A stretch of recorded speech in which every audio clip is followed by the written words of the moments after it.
Hi guys, ಕುಡಿಯೋ ನೀರ್ ಇರ್ಬೇಕಾಗಿರೋ water bottle ಅಲ್ಲಿ ಆಸಿಡ್ ಇದೆ. ಅದು ಕೂಡ ಒಂದು famous branded package drinking water ನ ಕಂಪನಿ ಕಡೆಯಿಂದ. ನಿನ್ನೆ ಮೊನ್ನೆ ಅಷ್ಟೇ ಒಂದು ಜ್ಯುವೆಲರಿ ಶಾಪ್ ನಲ್ಲಿ ನಡೆದಂತಹ ಘಟನೆ ಇದು. ಜ್ಯುವೆಲರಿ ತಗೊಳ್ಳೋದಕ್ಕೆ ಅಂತ ಬಂದಿದ್ದಂತಹ ಒಂದು ಹುಡುಗಿ ನನಗೆ ನೀರ್ ಬೇಕು ಅಂತ ಕೇಳಿದ್ದಕ್ಕೆ ಪಕ್ಕದಲ್ಲಿ ಇದ್ದ ಸ್ಟೇಷನರಿ ಶಾಪ್ ಇಂದ ವಾಟರ್ ಬಾಟ್ಲ್ ಅನ್ನ ತಗೊಂಡ್ಬಂದು ಮಾಲೀಕ ಹುಡುಗಿಗೆ ಕುಡಿಯಕ್ಕೆ ಕೊಡ್ತಾನೆ. ಆ ನೀರನ್ನ ಕುಡಿದಂತಹ ಹುಡುಗಿ ಬಾಯಿ ಗಂಟ್ಲು ಸುಟ್ಟು ಹೋಗುತ್ತೆ. ಅಯ್ಯೋ ಅಮ್ಮ ಉರಿ ಅಂತ ಆ ಹುಡುಗಿ ಕಿರ್ಚಾಡಕ್ಕೆ ಶುರು ಮಾಡ್ತಾಳೆ. ಅಲ್ಲೇ ಇದ್ದಂತಹ ಅಂಗಡಿ ಮಾಲೀಕ ಅವರನ್ನ ಹಾಸ್ಪಿಟಲ್ಗೆ ಜಾಯಿನ್ ಮಾಡ್ತಾರೆ. ಹಾಸ್ಪಿಟಲ್ ನಲ್ಲಿ ಗೊತ್ತಾಗುತ್ತೆ ಆ ಹುಡುಗಿ ಕುಡಿದಿರೋದು ನೀರಲ್ಲ, ಆಸಿಡ್ ಅಂತ. ಪ್ರಸ್ತುತ ಆ ಹುಡುಗಿ ಪ್ರಾಣಾಪಾಯ ಸ್ಥಿತಿಯಲ್ಲಿ ಒದ್ದಾಡ್ತಾ ಇದ್ದಾಳೆ. ಸದ್ಯಕ್ಕೆ ಪೊಲೀಸರು ಇದ್ರ ಬಗ್ಗೆ ಇನ್ವೆಸ್ಟಿಗೇಷನ್ ನಡೆಸ್ತಾ ಇದ್ದಾರೆ. ಇದನ್ನ ಸೇಲ್ ಮಾಡಿದಂತಹ ಅಂಗಡಿಯವ್ರನ್ನ ಹೋಗಿ ಕೇಳಿದ್ದಕ್ಕೆ ಅವ್ರು ಹೇಳಿದ್ದಾರೆ, ಪ್ಯಾಕೇಜ್ ಡ್ರಿಂಕಿಂಗ್ ವಾಟರ್ ಬಂಡಲ್ ಹೇಗ್ ಬಂತೋ ಹಾಗೆ ಇಟ್ಟಿದ್ವಿ, ಆದ್ರಿಂದಾನೇ ಇದನ್ನ ತೆಗೆದಂದು ಕೊಟ್ಟಿದ್ದು, ನಮ್ದೇನು ಇದರಲ್ಲಿ ತಪ್ಪಿಲ್ಲ ಅಂತ ಕೈ ಎತ್ತಿ ಬಿಡ್ತಾರೆ. ಅಷ್ಟಕ್ಕೂ ಇಷ್ಟೆಲ್ಲ ಆಗಿರೋದು ಒಂದು ಪ್ಯಾಕೇಜ್ ಡ್ರಿಂಕಿಂಗ್ ವಾಟರ್ ನ ಕಂಪನಿ ಕಡೆಯಿಂದ.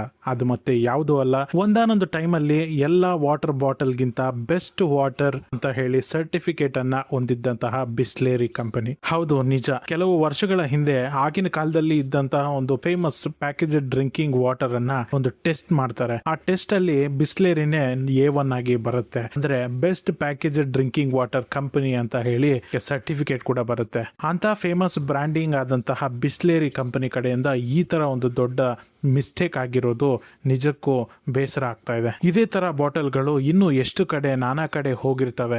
ದಯವಿಟ್ಟು ನಿಮ್ಗೆ ಹೇಳೋದು ಒಂದೇ, ಎಲ್ಲಿ ಯಾವುದೇ ವಾಟರ್ ಬಾಟಲ್ ಅನ್ನ ನಿಮಗೆ ಅನಿವಾರ್ಯ ಕಾರಣಗಳಿಂದ ತಗೊಂಡಲ್ಲಿ ಆ ವಾಟರ್ ಬಾಟಲ್ ಸೀಲ್ ಆಗಿದೆಯಾ ಇಲ್ಲ ಅಂತ ಚೆಕ್ ಮಾಡಿ. ಇಫ್ ಇನ್ ಕೇಸ್ ಅದು ಸೀಲ್ ಇಡಲ್ಲ, ಸೀಲ್ ಓಪನ್ ಆಗಿದೆ ಅಂತ ಏನಾದ್ರೂ ಡೌಟ್ ಬಂದ್ರೆ ಅದನ್ನ ವಾಪಸ್ ಶಾಪ್ ಅವ್ರಿಗೆ ಕೊಟ್ಬಿಡಿ. ಹಾಗೇನಾದ್ರೂ ಅದು ಪಕ್ಕ ಸೀಲ್ ಇಡ್ ಬಾಟಲ್ ಆಗಿದ್ರೆ ಮಾತ್ರ ಅದನ್ನ ಓಪನ್ ಮಾಡಿ. ತಕ್ಷಣ ಯಾವ ಕಾರಣಕ್ಕೂ ಕುಡಿಯಕ್ ಹೋಗ್ಬೇಡಿ. ಸ್ವಲ್ಪ ನೀರನ್ನ ಯಾವುದಾದ್ರೂ ಬಟ್ಟೆ ಮೇಲೆ ಹಾಕಿ ನೋಡಿ, ಇಲ್ಲ ಸ್ವಲ್ಪ ನೀರನ್ನ ನೆಲದ ಮೇಲೆ ಚೆಲ್ಲಿ ನೋಡಿ. ಅದು ಯಾವುದ್ರ ಮೇಲೂ ರಿಯಾಕ್ಟ್ ಮಾಡ್ಲಿಲ್ಲ ಅಂತ ಕನ್ಫರ್ಮ್ ಆದ್ಮೇಲೆನೆ ನೀವು ಆ ನೀರನ್ನ ಕುಡಿಬೇಕು. ಅದೇ ನಿಮ್ಗೆ ಸೇಫ್.